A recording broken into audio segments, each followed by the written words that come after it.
الطرف الثالث. شاعر محمد فؤاد أبو العز. الطرف الثالث بيمسي وبيبعت أجدعها سلام، بيزعق وبوطي في حسي وأنا بتكلم أي كلام، بيقول فيها العب يخفيها، لاعب أقوى من الحكام، كل خيوط اللعبة في إيدي وانتم ناس عايشين أوهام. أنا هنا قاعد في الكواليس بكتب لكم كل الكوابيس، هعمل لكم أجدع قوانين متفصلة تفصيل أباليس، وهوريكم الوش التاني وهجيب لكم نايب ورئيس، وابقوا انبسطوا يا أهل الثورة، راح تلبسوا في الحيط تلبيس.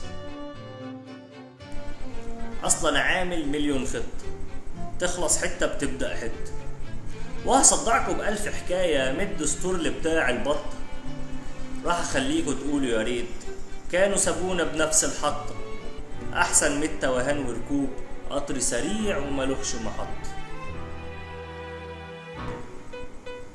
قتل ودم كتير هيسيل، واللي يثور هيشوف الويل، احنا الطرف الغالب دايما هنعيشكوا سواد الليل، لحد ما تصرخوا مش عاوزين ولا ثورات ولا اي دليل اننا عايشين زي الفل، بلا ثورة بلا هدة حيل.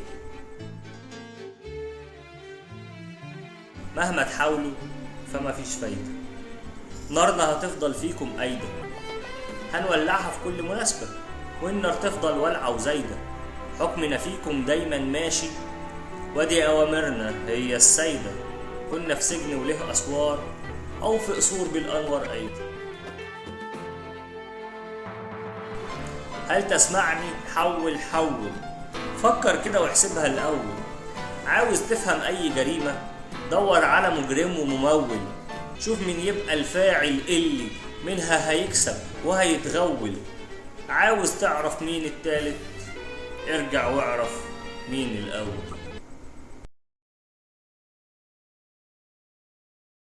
الطرف الثالث. شعر محمد فؤاد أبو العز.